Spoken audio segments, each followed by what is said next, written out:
एक बात बताइए, आपके घरों में फ्रिज में क्या क्या रखा होता है? सब्जियां, ड्रिंक्स, डेयरी प्रोडक्ट्स, चॉकलेट्स आदि। मतलब ज़्यादातर खाने पीने का सामान होता होगा। मगर 24 फरवरी को हांगकांग पुलिस ने जब एक फ्रिज खोला, उनकी आंखें फटी रह गईं। उसके अंदर कटी हुई इंसानी टांग रखी हुई थी।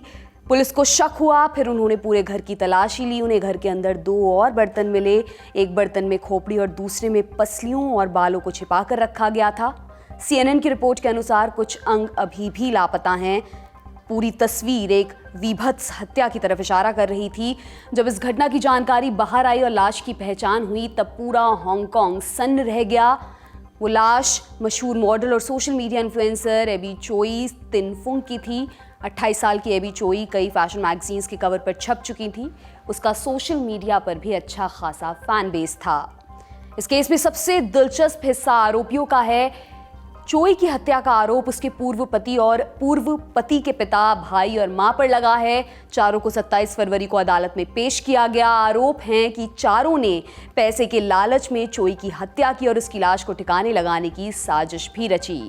आज के शो में हम जानेंगे एबी चोई की पूरी कहानी क्या है और चोई की हत्या का आरोप उसके घर वालों पर क्यों लगा है। नमस्कार, मेरा नाम दिव्यांशी सुमराव है और आप देखना शुरू कर चुके हैं लल्लन टॉप का अंतर्राष्ट्रीय प्रसंगों से जुड़ा रोजाना का कार्यक्रम दुनियादारी। और आज कहानी एबी चोई की।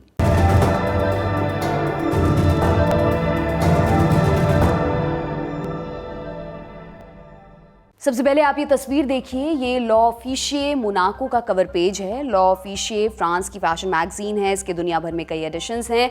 एक एडिशन मोनाको से भी पब्लिश होता है। इसी एडिशन के कवर पेज पर एक मॉडल की तस्वीर छपी थी। नीचे की तरफ नाम लिखा था एबी चोई। मैगजीन ने कवर स्टोरी का टाइटल लगाया था from Hong Kong to Paris, the rise of the style icon Abby Choi, यानी हांगकांग से पेरिस स्टाइल आइकन एबी चोई के सफर की कहानी। मैगजीन ने आगे लिखा था, फैशन के प्रति दीवानगी एबी को पूरी दुनिया के सफर पर ले गई। उन्हें अक्सर पेरिस फैशन वीक में देखा जाता रहा है। वो अपने सोशल मीडिया अकाउंट्स पर अपने अनुभव साझा करती हैं। स्टाइल की अनोखी समझ और शानदार ऊर्जा के कारण एबी हमेशा चर्चा के केंद्र में रहती हैं। वो हार्पर्स बाजार, वोग और LA जैसी चर्चित पत्रिकाओं में भी छप चुकी हैं। ये तो एबी की प्रोफेशनल जिंदगी की उपलब्धियां थी, मगर वो निजी जिंदगी में भी काफ़ी खुश मिजाज और जिंदादिल थी। उसकी मां चीन में एक सफल बिजनेस पर्सन है। मॉडलिंग करियर से इतर एबी को विरासत में भी खूब सारी संपत्ति मिली थी। एबी के करीबियों का कहना है कि उसने कभी भी पैसे को रिश्तों के बीच में नहीं आने दिया, लेकिन अंत में वही पैसा उसके लिए काल बन गया।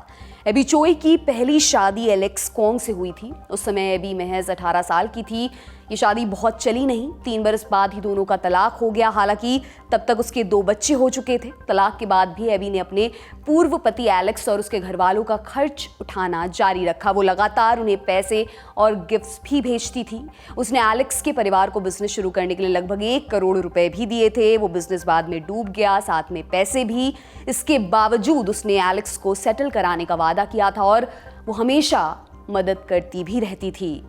पहले पति से तलाक के कुछ बरस बाद एबी को एक रेस्तरां चेन के वारिस क्रिस टैम से प्यार हुआ। दोनों ने साथ में रहने का फैसला किया। इस रिश्ते से उन्हें 2 बच्चे हुए। हालांकि उन्होंने आधिकारिक तौर पर शादी नहीं की थी। एलेक्स के साथ एबी चोई के 2 बच्चे पहले से ही थे। वो उनको अपने साथ ही रखती थी। तलाक के बाद भी वो अपने बच्चों के साथ एलेक्स के घर जाती रहती थी। उसने एलेक्स के एक भाई एंथनी को अपने यहाँ ड्राइवर की नौकरी भी दी थी। ये सारा इंतजाम ठीक चल रहा था। फिर 21 फरवरी 2023 की तारीख आई। द स्टैंडर्ड की रिपोर्ट के अनुसार उस रोज एबी को अपनी बेटी के स्कूल जाना था। उसने एंथनी को गाड़ी लेकर आने के लिए कहा। एबी को स्कूल का रास्ता जुबानी याद था, इसलिए जब एंथनी ने कार को दूसरी गली में मोड़ा तब उसने टोका। एंथनी ने कहा कि एक सरप्राइज है। रास्ते में एलेक्स उनका इंतजार कर रहा था। वो एबी का पूर्व पति था। उसको कोई शक नहीं हुआ। गाड़ी में बैठते ही एलेक्स ने किसी बात पर बकझक शुरू कर दी। एबी ने जवाब देने की कोशिश की, मगर एलेक्स कुछ भी सुनने के मूड में नहीं था। उसने अपनी जेब से रस्सी निकाली और एबी का गला जोर से दबा दिया। वो कार में ही बेहोश हो गई। इसके बाद दोनों उसे ताइपो गांव में लेकर गए। वहाँ उन्होंने पहले से एक घर किराए पर ले रखा था। इस घर में उन्होंने लकड़ी काटने वाली मशीन, धारदार चाकू, मीट ग्राइंडर, रेनकोट और ग्लव्स भी रखे हुए थे। इसी जगह पर पहले एबी को मारा गया, फिर उसके शरीर के टुकड़े किए गए। हत्यारों ने उसकी खोपड़ी से सारे बाल नोच लिए, फिर उसको उबालने की कोशिश भी की। पुलिस का कहना है कि वे खोपड़ी को गायब करना चाहते थे।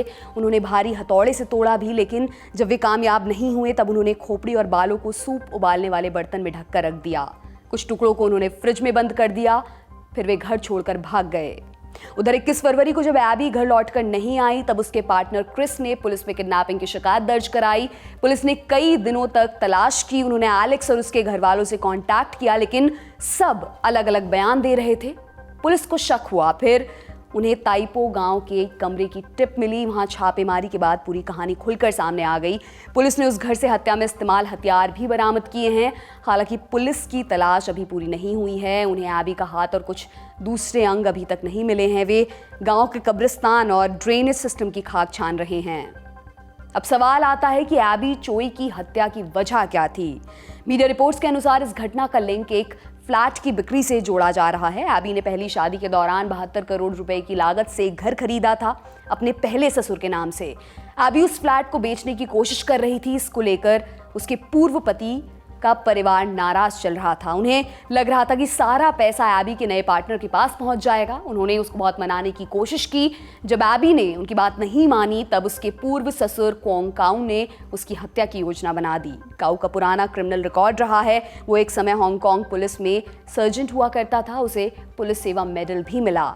2005 में उसके ऊपर रेप का आरोप लगा और तब उसने पुलिस की नौकरी से इस्तीफा दे दिया था। रिपोर्ट्स के अनुसार एबी चोई की हत्या का मास्टरमाइंड वही है। इस कांड का दूसरा आरोपी एबी का पूर्व पति एलेक्स क्वांग है। वो फ्रॉड के कई दूसरे मामलों में वांटेड है। तीसरा आरोपी एलेक्स का भाई एंथनी क्वांग है और चौथी आरोपी एलेक्स की मां है। रिपोर्ट के मुताबिक उसने हत्या में हिस्सा तो नहीं लिया, लेकिन उसे पूरी साजिश का पता था। उसने बाद में सबूतों के साथ छेड़छाड़ भी की। पुलिस ने एक और महिला को गिरफ्तार किया है। एलेक्स के पिता ने उसी के साथ ताइपो गांव में घर किराए पर लिया था। इस मामले में ताज़ा अपडेट क्या है ये भी जानते हैं। 25 फरवरी को पुलिस ने एलेक्स को गिरफ्तार कर लिया। वो स्पीड बोट पर बैठकर हांगकांग से भाग रहा था। उसके पास से लगभग 40 लाख रुपए और कुछ महंगी घड़ियां बरामद हुई हैं। गिरफ्तारी के तुरंत बाद उसने बीमार होने की शिकायत की। उसे कुछ समय के लिए अस्पताल में भर्ती भी कराया गया। 26 फरवरी को पुलिस ने डॉग स्क्वाड्स की मदद से ताइपो गांव में जांच की। उन्होंने कुछ और सर्च टीमों को बुलाया है। उन्हें और बॉडी पार्ट्स मिलने की आशंका है। सर्च ऑपरेशन अभी भी जारी है। 27 फरवरी को चारों आरोपियों को अदालत में पेश किया गया। उनके ऊपर हत्या, न्याय में बाधा पैदा करने और सबूतों के साथ छेड़छाड़ का आरोप लगाया गया है। अदालत ने उन्हें रिमांड पर भेज दिया है। इस केस की अगली सुनवाई 8 मई को होगी। तब तक पुलिस और सबूत जुटाएगी। एबी चोई की हत्या ने हांगकांग ही नहीं बल्कि पूरी दुनिया को सन्न कर दिया है। इस घटना ने एक बार फिर से इंसानी हवस और लालच का असली चेहरा उजागर किया है। आप इस बारे में क्या सोचते हैं, हमें कमेंट बॉक्स के जरिए जरूर बताएं। ये था आज का हमारा बड़ी खबर सेगमेंट। अब सुर्खियों की बारी। पहली सुर्खी इटली से। दक्षिणी इटली के पास समंदर में प्रवासियों से भरी एक नाव पलट गई है। इस हादसे में अब तक 62 लोगों की मौत की पुष्टि हो चुकी है। मरने वालों में एक बच्चा भी शामिल था। ये नाव कुछ दिन पहले ही तुर्की के तट से इटली के लिए रवाना हुई थी। इसमें ईरान, अफगानिस्तान, पाकिस्तान और सोमालिया के नागरिक शामिल थे। ये सभी देश खतरनाक आर्थिक और राजनीतिक संकट से इस वक्त जूझ रहे हैं। मीडिया रिपोर्ट्स के मुताबिक ये नाव खराब मौसम के कारण समंदर में चट्टान से टकराकर पलट गई। बचाव कर्मियों ने न्यूज एजेंसी AFP को बताया कि नाव में 200 से ज्यादा लोग मौजूद थे। इनमें से 80 लोगों को सुरक्षित निकाला जा चुका है। कुछ लोग जहाज डूबने के बाद तैरकर किनारे तक पहुंचने में कामयाब भी हुए। हादसे में हताहत हुए लोगों में 20 से अधिक पाकिस्तानी नागरिक थे। पाकिस्तान के प्रधानमंत्री शहबाज शरीफ ने घटना पर शोक जाहिर किया है। इटली की प्रधानमंत्री जॉर्जिया मेलोनी ने भी इस घटना पर दुख जताया है। मेलोनी पिछले बरस ही इटली की PM बनी हैं। उन्होंने चुनाव में प्रवासियों को रोकने का मुद्दा उठाया था। आज की दूसरी सुर्खी मेक्सिको से है। इन दिनों मेक्सिको सिटी की सड़कों पर जनता का हुजूम जमा है। वे सरकार की नई योजना का विरोध कर रहे हैं। दरअसल सरकार ने चुनाव आयोग का बजट कम कर दिया है। आम जनता इसी से नाराज चल रही है। प्रदर्शनकारी अपने हाथों में हैंड्स ऑफ द INE माने चुनाव आयोग में दखल बंद करो के प्लकार्ड्स लेकर उतरी है। पिछले हफ्ते ही संसद ने चुनाव आयोग के बजट कम करने और स्टाफ में कटौती करने के लिए वोटिंग की थी। मैक्सिको में आंद्रेस मैनुअल लोपेज ओब्रेडोर की सरकार है।